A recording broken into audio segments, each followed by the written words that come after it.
하나님을 가까이 하라. 그리하면 너희를 가까이 하시리라. 죄인들아 손을 깨끗이 하라. 두 마음을 품은 자들아 마음을 성결하게 하라. 슬퍼하며 애통하며 울지어다. 너희 웃음을 애통으로 너희 즐거움을 근심으로 바꿀지어다. 주 앞에서 낮추라. 그리하면 주께서 너희를 높이시리라. 오늘은 주께 가까이라는 제목으로 함께 말씀을 나눕니다. 요즘같이 집에 오랫동안 있고 또 집안에서의 시간이 늘어난 현대인들에게 새로운 취미가 생겼다고 합니다. 한 10년 전 유행했던 말인데요. 무슨 미니멀리즘 이래서 집안을 새롭게 정리하고 필요 없는 걸 이제 갖다 버리는 거죠. 그래서 집안을 어떻게든 잘 정리하는 것이 하나의 트렌드가 됐는데요. 그 정리하는 것도 직업적인 전문가들이 있다고 합니다. 그런데 그 전문가들의 이야기를 들어보면 집안 정리의 제1원칙, 가장 먼저 해야 할 일은 바로 비우는 거다라는 거죠. 비워야 어쨌든 버릴 걸 버려야 정리가 된다라고 하는 겁니다. 그러면서 뭘 비워야 되느냐? 첫째, 냉장고를 비워라. 그래서 하여튼 집집마다 냉동실 안에는 뭐가 있는지 아무도 모른다, 이제 그런 거죠. 무슨 돌덩어리 같은 게 이제 다 들어 있는 거죠. 그리고 이제 옷장을 비워라 합니다. 옷장을 가득가득 채우고 있으면서도 사람, 특히 여자분들 그런 얘기 많이 하던데 입을 옷이 하나도 없는 거죠. 계절이 바뀔 때일수록 이제 그런 생각들이 더 많은 것 같습니다. 사고 채우는 것, 그런데도 왜 이렇게 우리는 하나라도 버릴 것보다 채우려고만 더 생각할까요? 그런 말이 있더라고요. 사자는 창고가 필요하지 않다. 그 야수의 왕 사자는 사냥을 해서 뭐든 잡아먹을 수 있는데 필요 이상으로 잡지 않는다는 거예요. 뭔가 모아놓거나 어디다가 창고에 들이지 않는다는 거죠. 우리가 생각할 때 개미는 뭔가 음식을, 식량을 저장하는 것으로 생각하지만 그것도 필요한 만큼만 저장하는 것이지 필요 이상을 저장하지는 않는다라고 하는 겁니다. 뭘 버려야 할까라고 할 때 우리가 쉽게 떠오르는 단어는 바로 욕심입니다. 이 야고보서 4장에 나오는 1절부터 나오는 단어인데요. 이 욕심은 결국 우리 인생에 사람들에게 있어선 어떤 면에서는 참 해결하기 어려우면서도 늘 생각 같은 욕심 내려놔야지, 욕심을 극복해야지, 이런 생각들이 늘 있는 거죠. 이런 생각을 해봤습니다. 소원과 욕심이란 단어로 생각하는데요. 소원은 필요한 것을 하나님께 달라고 하는 것이고 욕심은 필요 이상의 것을 원한다라고 볼 수 있습니다. 물론 어떤 분들은 욕심이 있어야 열심도 내지 뭐 이런 얘기합니다. 그러나 성경은 일관되게 그 욕심에 대해 부정적으로 말씀하죠. 그럼 저를 한번 돌아봤습니다. 나는 뭐에 대한 욕심이 있을까? 대부분의 목사님들은요, 책에 대한 욕심들이 많습니다. 책 욕심이죠. 그래서 서재를 가득 채운 그 책들을 보면서 즐거워하고 어떻게든지 물론 필요해서도 사지만 책 자체에 대한 욕구를 느낄 때도 있습니다. 한 7년 전에 제가 선배 목사님 그 교회 가 서재를 한번 보는데요. 그분도 뭐 얼마나 책이 많은지 하여튼 책이 세로도 꽂혀 있고 가로도 꽂혀 있고 뭐 이런 겁니다. 그런데 그런 책들 중에 제 눈을 확 사로잡은 것은 영어로 되어 있는 히브리어 대백과 사전이었습니다. 제가 그걸 보면서 와, 목사님 이걸 어떻게 읽으세요? 그랬더니 선배 목사님 하시는 이야기가 저건 읽는 거 아니야. 저건 이렇게 딱 꽂아놔서 이 서재에 품격을 세우는 거야. 저거 되게 비싸. 이러시더라고요. 뭐 그때 이제 제가 느낀 건 혹시 내 서재에도 저런 남에게 보이려고 하는 책이 있지 않을까 하는 생각을 해봤습니다. 그리고 제 방에 와서 돌아보는 거죠. 과연 내 서재에 있는 책들 중에 필요 없는 것 혹은 앞으로도 읽지 않을 것, 또 혹시라도 남에게 보이려고 내가 비싼 돈 주고 산 거는 있지 않을까. 그리고 그때부터 책장 정리하기 시작했습니다. 갔다가 다 버리는 거예요. 생각해보니 필요 없이 산 책들이 상당히 많더라고요. 그 정리의 달인들이 이야기하는 게 있습니다. 꼭 필요한 게 있고요, 버려야 될 게 있죠. 그런데 대부분은 뭐냐 하면 버릴까 말까 애매한 것들이 있습니다. 그럴 때는 어떻게 하라고요? 버려야 된답니다. 그래서 책은 또 환금성이 있어서 이거 재활용센터 아니면 고물상 갖다 주면 한 1kg에 뭐 200원, 400원 이렇게 받습니다. 그래서 그때 책을 정말 많이 갖다 처분했던 경험이 있습니다. 지금도 마찬가지인데요. 지금도 저는 정기적으로 제 책장을 보면서 빼야 될 게 무엇일까 항상 봅니다. 그런데 빼는 것 자체가 목적은 아니고요. 그것을 빼면 공간이 생기고 그 공간은 새로움으로 채워지더라는 겁니다. 그 새로움은 바로 지금 내게 필요한 지식일 수도 있고 또 나의 마음 자세일 수도 있는데 그러한 과정을 통해서 매일매일 좀 새로워지는 마치 지적인 칼날을 닦는 그런 마음으로 책장을 좀 정리하고 있습니다. 여러분, 우리 모두에게 사실 욕심 부리는 분야들이 있습니다. 그런데 그 욕심에 대해 오늘 성경은 이렇게 부정적으로 말하기도 하는데요. 인간과 욕심은 뗄래야 뗄 수 없는 것 같지만 이 욕심 때문에 야고보서에서 제일 유명한 구절 하나 있습니다. 욕심이 잉태한즉 죄를 낳고 죄가 장성한즉 사망을 낳느니라. 그러니까 욕심 자체는 그렇게 심각해 보이지 않을지라도 이 욕심으로부터 죄가 태어날 수 있고요. 그 죄가 자라면 결국 사망, 멸망에 이른다라고 하는 것입니다. 그래서 이 욕심은 어떤 면에서는 오늘 읽은 4장에서는 모든 다툼, 싸움이 이 정욕으로부터, 욕심으로부터 나온다라고도 말합니다. 동물은 저축하지 않지만 사람은 저축을 하죠. 언제부터 이렇게 했는가?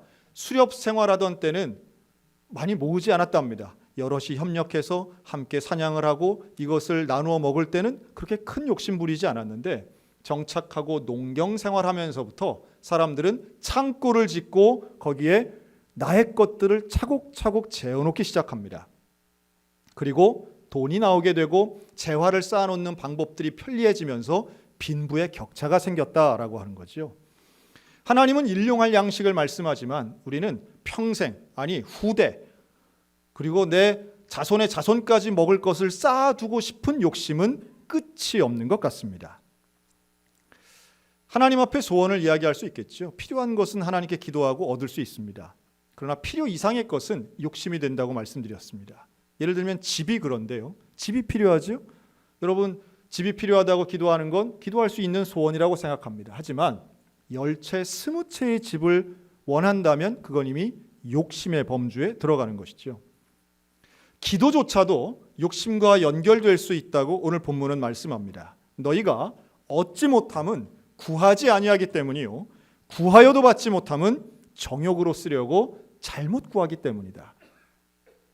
그러니까 우리가 하나님의 은혜를 받는 방법은 무엇보다 기도해야 되는데 여러분, 기도하면 하나님이 허락해 주실 줄로 믿습니다. 그런데 기도해도 못 받는 이유 중에 1번이 욕심 때문이라고 하는 거예요. 그런 면에서 기도는 우리의 소원을 성취하는 통로라기보다는 하나님과 가까이 하는, 하나님과 친밀해지는 하나님의 방법이라고 말할 수 있겠습니다. 여러분, 우리 모두에게 좀 기도 자체를 사랑하는, 하나님을 사랑하고 기도 자체를 사랑하는 온전한 영성이 있으시기를 주님의 이름으로 축원합니다. 저는 이 기도가 응급실 기도가 있다고 저는 봐요. 응급실 기도. 응급실은 진짜 응급할 때 가는 거잖아요. 그러니까 우리가 기도할 때 하나님 이 문제 빨리 해결해 주세요. 하나님 큰일 났습니다. 하나님 살려주세요. 이런 기도가 분명히 할 때가 있습니다. 그런데 여러분, 응급실 갔다가 나오면서 이제 치료받고 나오면서 아유, 이 참 응급실 좋네. 나 맨날 와야 되겠네. 이런 사람은 아무도 없습니다. 마치 우리가 응급실 기도라고 하는 건 하나님 도와주세요 하고서는 하나님 도와주시면 그럼 기도가 끝나버리는 사람들이 있습니다. 이거 잘못된 거죠. 여러분, 기도는 내가 필요할 때만 기도하는 것이 아니라 기도를 통해 하나님을 만나는 것을 사모하고 언제나 기도하고 일상을 통해 기도하고 평상시에도 기도하며 그것이 늘 기쁘고 감사하고 집중할 수 있을 때, 즉 기도 자체를 원하는 하나님을 사랑하는 영성이 있을 때 우리의 삶은 더욱 풍성하고 온전해지고 충만해질 줄로 믿습니다. 그러니까 기도하면서도 욕심으로 기도하는 걸 오늘 본문은 두 마음을 품지 말라고 하는 말씀으로 우리를 가르칩니다. 그러니까 하나님의 뜻과 내 뜻. 욕심이라고 하는 건 결국 하나님 뜻보다 내 뜻을 더 키울 때에 이 두 마음 중에 내 마음이 더 커질 때에 하나님이 원하는 기도가 될 수 없다는 내용이죠. 우리 모두에게 하나님을 향한 온전한 마음이 있었으면 좋겠습니다. 누가복음 8장은 이 두 마음을 이렇게 표현하는데요. 마치 하나님의 말씀이 가시떨기에 떨어진 상황.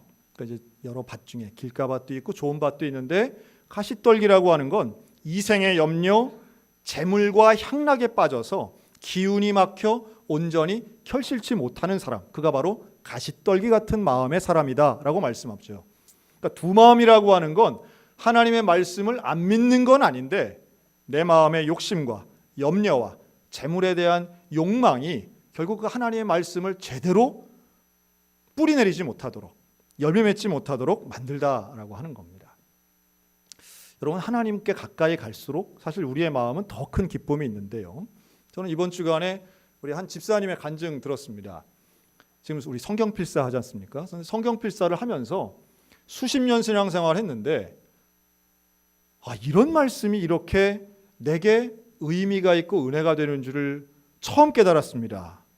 그러니까 남편이 쓰다가 이제 그렇게 고백을 한 거예요. 그랬더니 아내 되는 우리 권사님 너무 좋은 거예요. 이걸 어디다 자랑을 해야 되겠는데 어디 자랑할 수도 없고 그래서 너무 기쁜 거죠. 그래서 저는 이게 참 자연스러운 일이라고 봅니다. 하나님 말씀을 쓰고 읽는 가운데에 하나님 우리에게 사랑을 주기를 원하시고 은혜를 주기 원하시는데 이러한 말씀을 통해 하나님께 가까이 가기만 해도 우리의 인생에는 이전과는 다른 세상에선 누릴 수 없는 온전한 기쁨, 충만케 될 줄로 믿습니다. 그러면 우리는 당연히 이 풍성한 삶의 비결, 하나님과의 관계 속에서 찾아야 되는데 하나님께로 가까이 가야 되겠죠. 하나님께로 가까이 갈수록 우리의 삶에는 정말 위대하고 참된 영광, 온전한 기쁨과 감사를 누릴 수 있다고 믿습니다. 근데 우리의 관심사가 어디 있느냐? 이게 중요한 거죠. 요즘 젊은이들은요, 그 사람이 뭐에 대한 관심이 있는가를 알려면 유튜브 영상의 플레이리스트를 보면 안답니다. 그 사람이 유튜브에 뭘 보느냐, 이게 그 사람 관심사라는 거예요. 그래서 보면 먹방만 쫙 나온다, 아니면 무슨 주식 투자만 쫙 나온다, 부동산 고수되는 법, 뭐 이런 것만 가득하다 그러면 그게 이제 그분의 관심사가 되는 거죠. 저와 여러분의 관심사가 우리 하나님의 말씀, 또 하나님을 알아가는 것, 그래서 하나님께로 가는 그 과정 자체도 즐거움이 되고 하나님을 통해서 우리의 삶이 진정한 의미의 풍요로움을 누리셨으면 좋겠습니다. 조금 우리로서는 이렇게 반갑지 않은 소식 하나 제가 알려드리겠습니다. 여러분, 우리 춘천시는 전국에서 공기질, 대기질이 좋은 도시일까요? 안 좋은 도시일까요?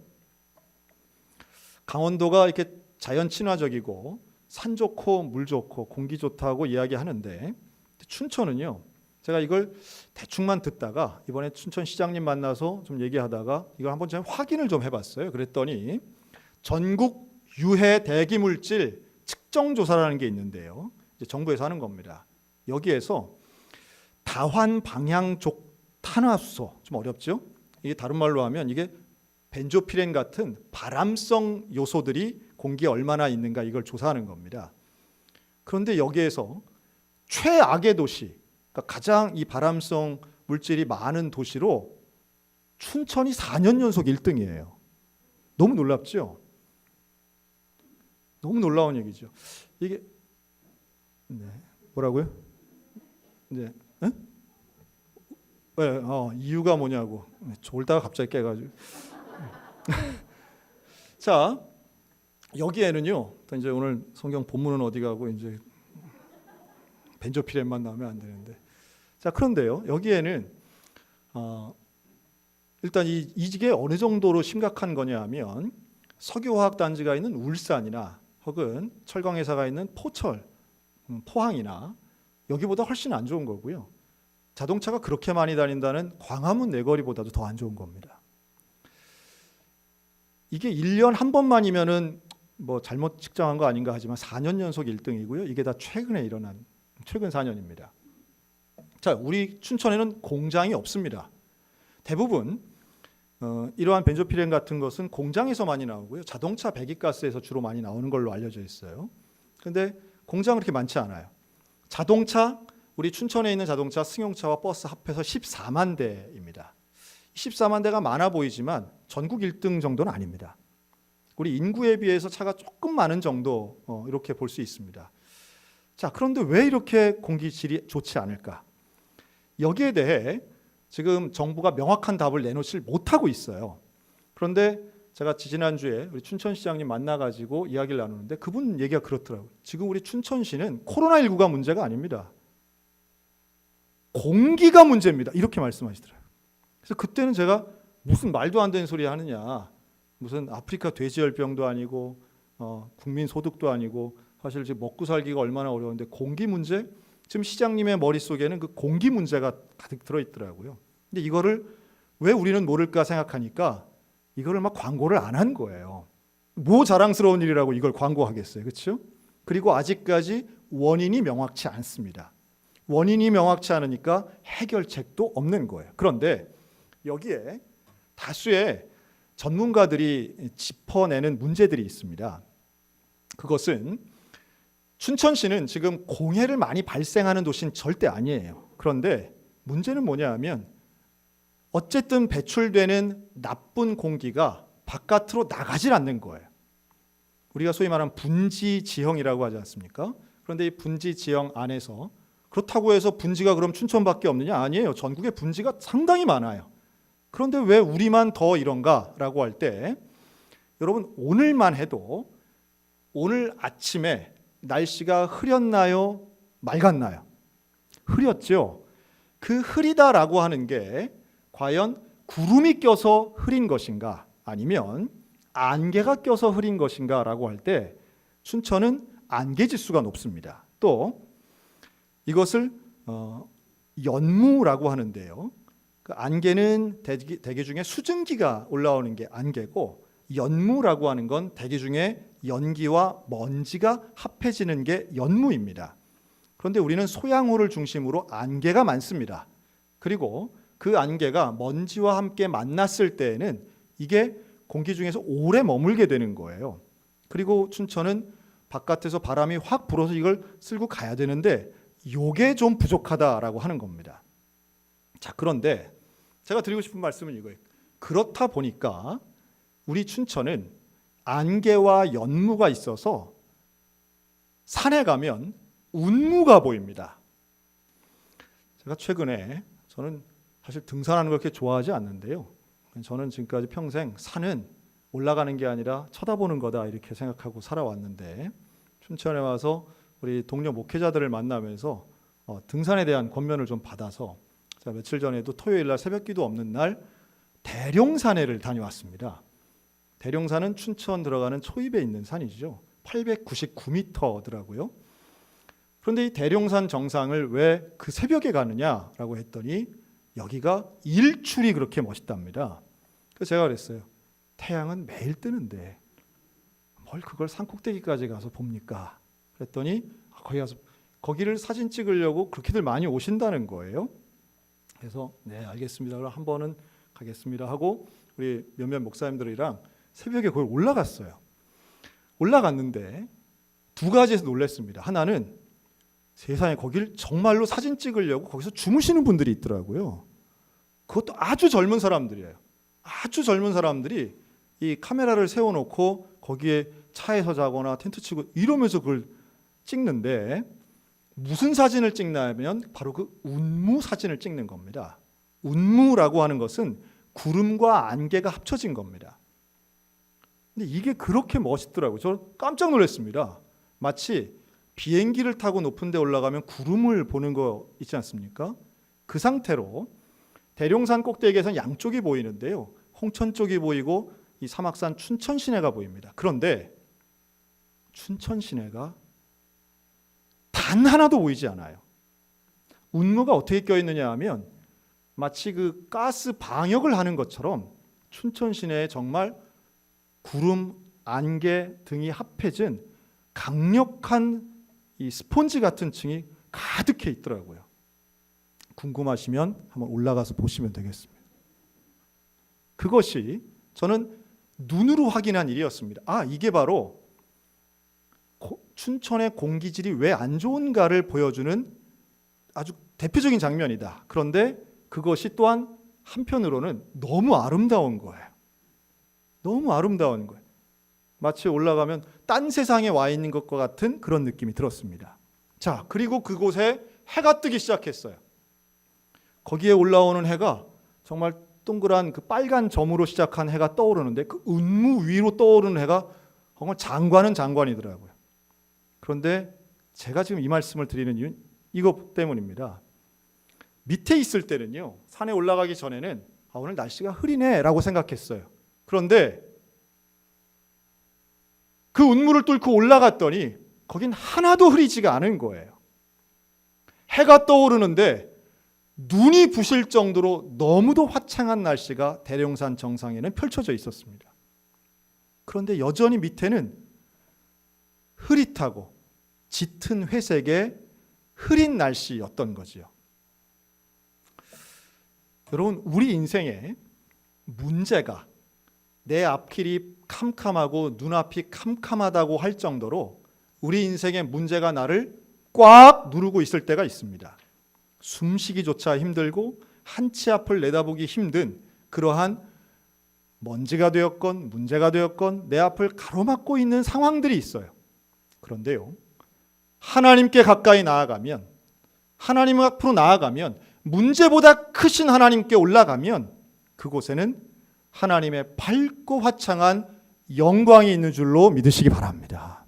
우리 눈에는 그 문제만 보이는 거예요. 우리 눈에는 절망만 보이는 거예요. 하지만 하나님께는 오늘도 내일도 뜨는 화창한 그 태양의 능력이 있으신 것이고, 오늘 우리의 삶을 참된 인생으로 생명으로 이끄실 만한 능력 여호와 하나님께 있는 겁니다.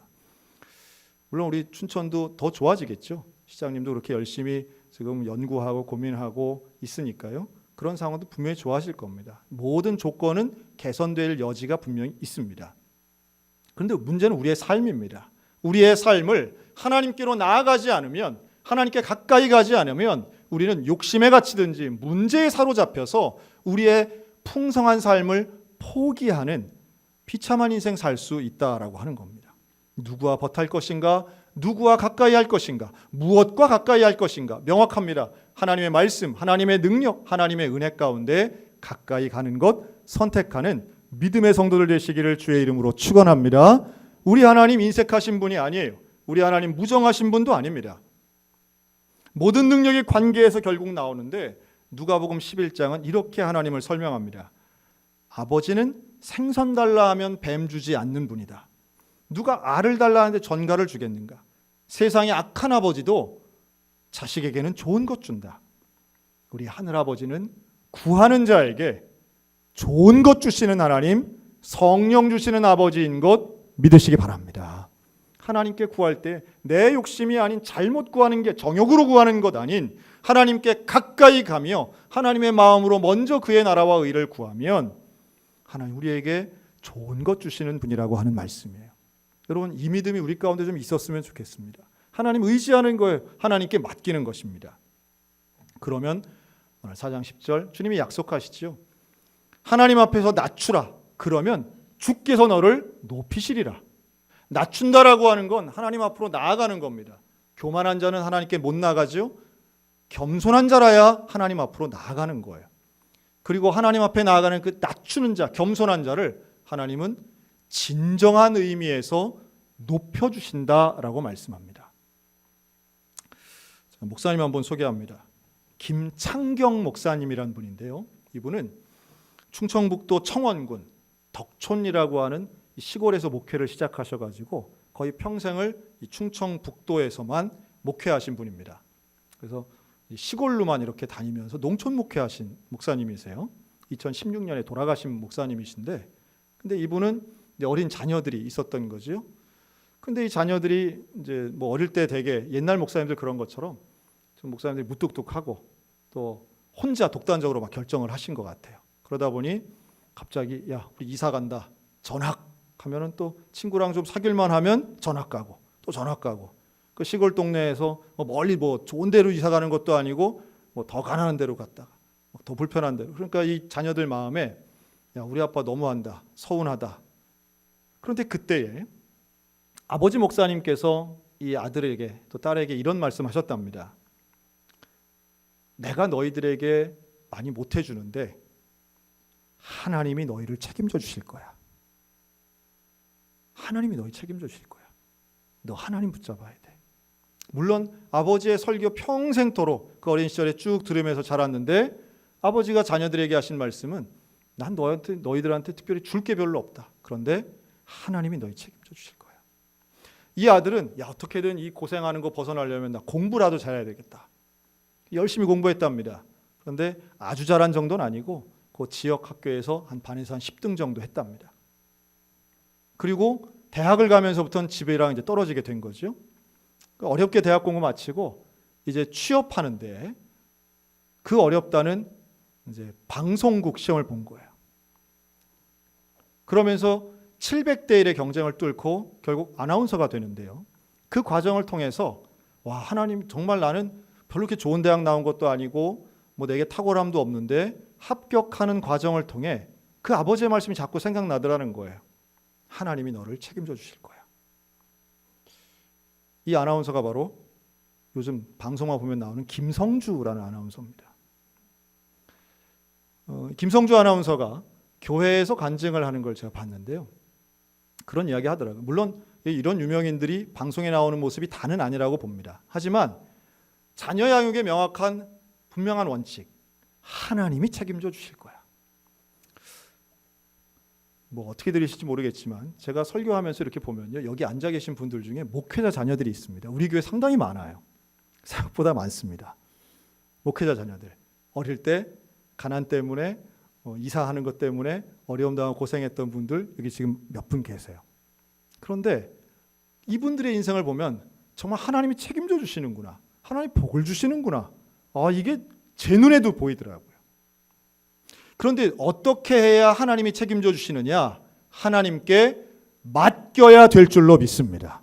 하나님께 맡기는 것, 이것은 믿음이고 신앙이에요. 이 확신은 너무도 중요합니다. 부모가 다 해줄 수 없는 거죠. 부모의 욕심도 한이 없지만 그 욕심 채울 수도 없습니다. 그러나 명확한 것은 하나님께 맡기는 순간, 하나님이 책임져 주는 순간, 하나님 앞에 낮추는 순간 하나님께서 저를 높이실 줄로 믿습니다. 하나님이 높여주셔야 진짜 높아지는 것입니다. 하나님이 부어주셔야 진짜 채워지는 것입니다. 하나님이 주시는 것이 진짜 온전한 것입니다.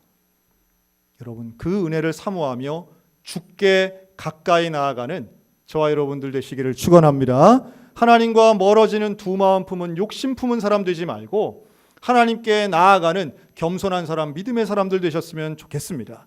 기도를 해도 성경을 읽어도 예배를 드려도 우리의 발걸음이 주께로 나아가고 하나님께로 가까이 갈 때에 결국 허락하시는 하나님의 은혜, 진정으로 부어주시는 하늘의 영광, 우리의 삶이 더욱 풍성해지는 하나님의 생명이 우리와 우리 가정 가운데 충만해질 줄로 믿습니다. 그 주님 바라보며 오늘도 믿음 가운데 주께로 나아가는 저와 여러분들 다 되시기를 주님의 이름으로 축원합니다.